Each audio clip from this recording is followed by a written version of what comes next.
Welcome again to Joe Stunner Boxing. Hope you're having a good weekend.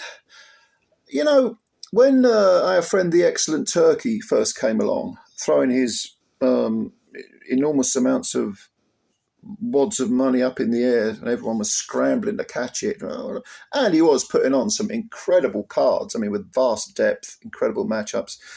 Everybody said, the Messiah's here, he's come to save boxing and all this. And I was one of the voices, not that I'm blowing my own trumpet, but I kind of am, saying, hang on a minute, if you have too much power concentrated in one place, it's always a bad thing, always a bad thing. And I stand by that, absolutely stand by that. However, over the last month, I've become feeling a little bit sorry for Turkey. Bless his little, bespectacled fighting man pose, but cast your minds back to May the 2nd, Times Square. Now that was a good idea to have a fight card in Times Square, but the logistics were obviously messed up. There was traffic all around. They found it difficult to get through. It was cordoned off. The ring was cordoned off. There was zero atmosphere. You could tell that just by watching it on the telly. The whole thing just didn't work from a visual point of view.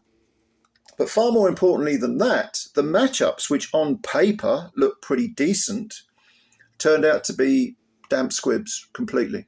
From top to bottom, that card was awful, absolutely awful.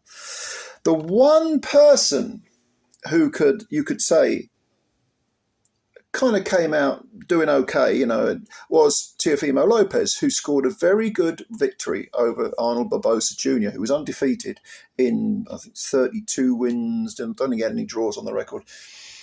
And he looked good doing that. He looked good, really sharp, best he's looked for a long, long time, against a valid opponent.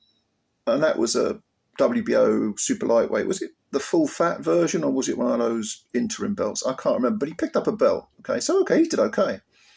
Then you've got Devin Haney, who looked absolutely petrified to be hit against Jose Carlos Ramirez, who himself has seen better days. He's a unified champ. He held a couple of belts at 140, but Haney, oh my God, he looked terrified in there.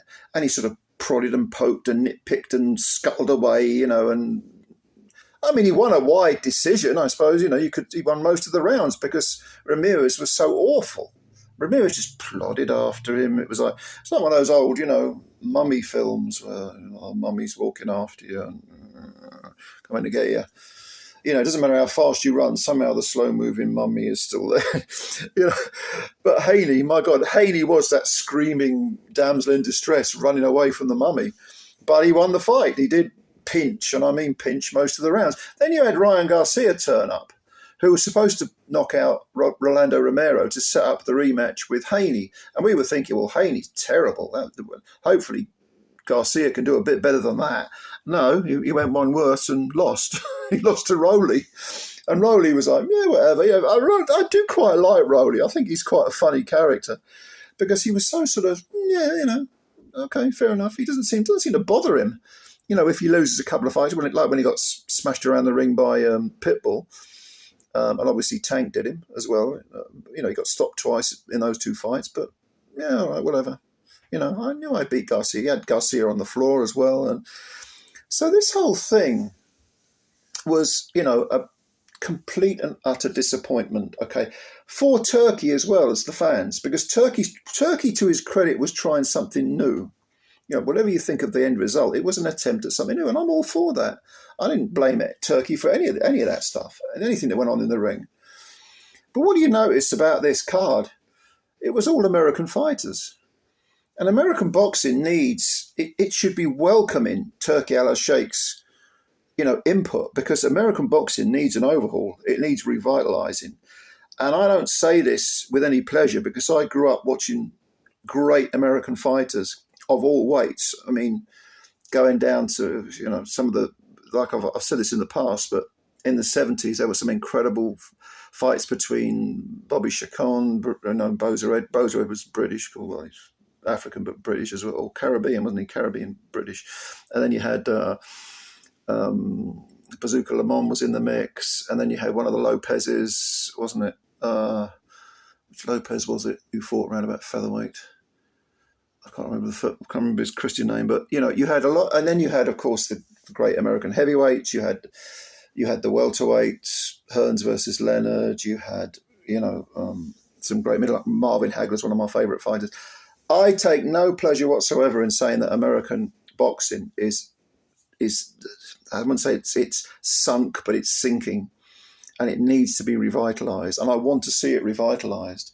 So you would think that Turki Al-Sheikh coming in, they'd be like, yeah, come on in, mate. Sit down.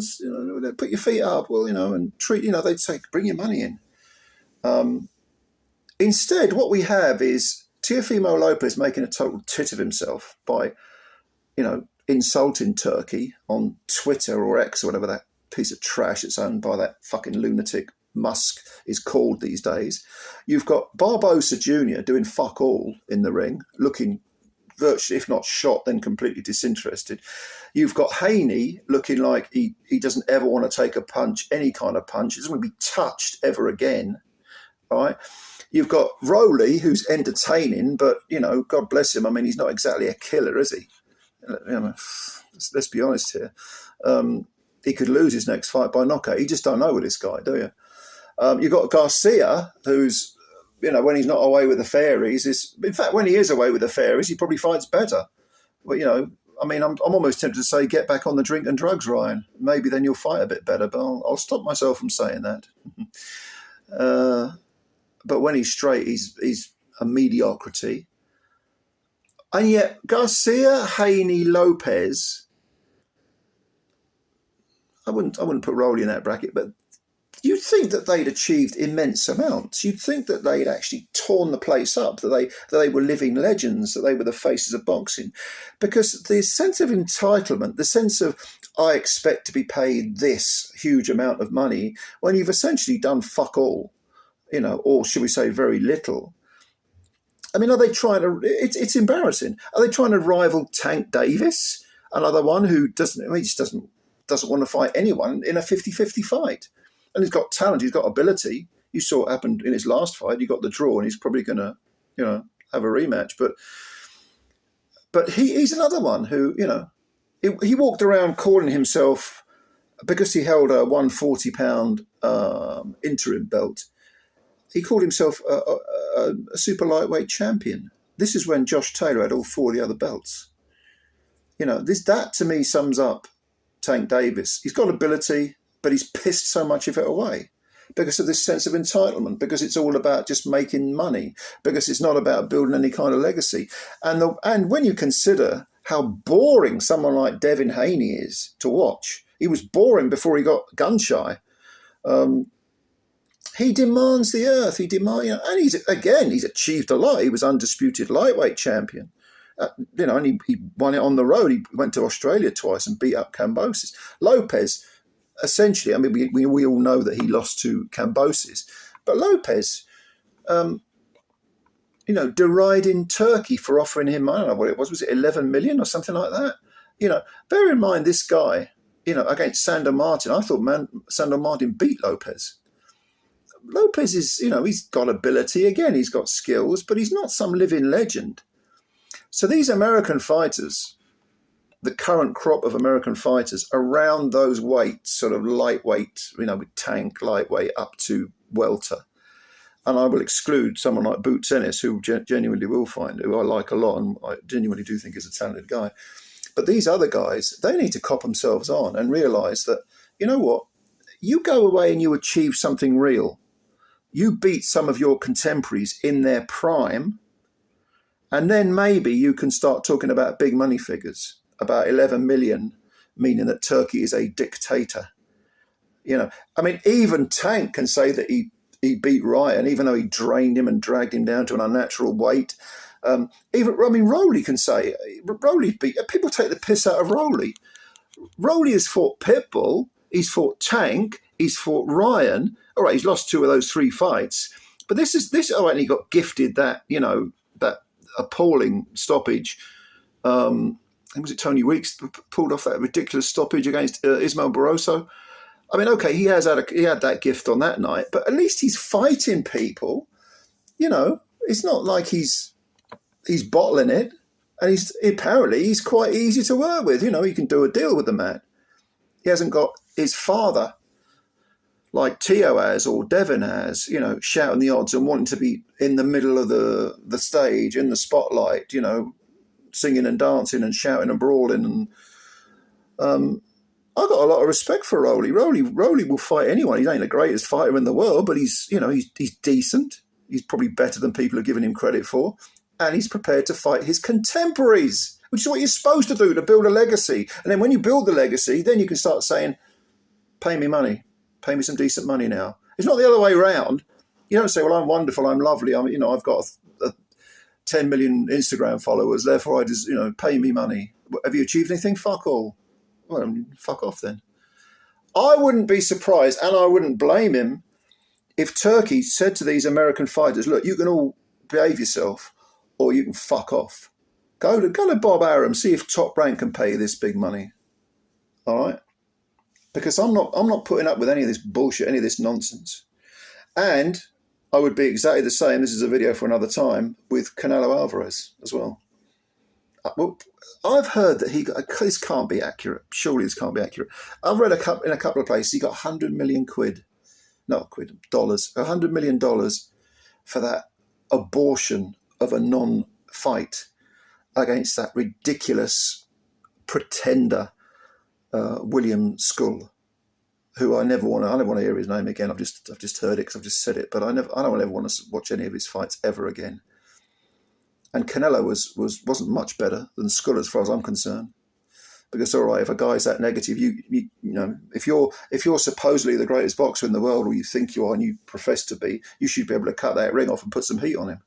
You think Roberto Duran would have let a lightweight version of Skull get away with that? With that running around the ring and all that posturing and But Canelo just followed him around, quite content to pinch the rounds, knows the judges aren't going to vote against him. If anything's 50-50, he gets it. Nah, if I was Turkey, I'd be like, you should better show me something more than that shit. Otherwise, forget it. So, there I am, having criticised, well, not criticising, but having been very, very skeptical of Turkey. I'm now almost singing his praises and feeling sorry for him. But I do. I pushing aside personalities and names and everything else, I can only tell you what I see. I don't know if you agree with me. You may disagree. Whatever. Comments below, as usual. I'll give them a read. And yeah, thanks very much. Subscribe to the channel if you're new. Hit the like button if you enjoyed the video. And I'm looking forward to reading your opinions too. Because, as I say before, keep saying it, it's your channel, not just mine. If you're not watching, what am I doing? Talking to myself. I might as well be in a padded cell. So yeah, give me your opinions. Thanks a lot, ladies and gentlemen. I'll catch you later. Bye for now.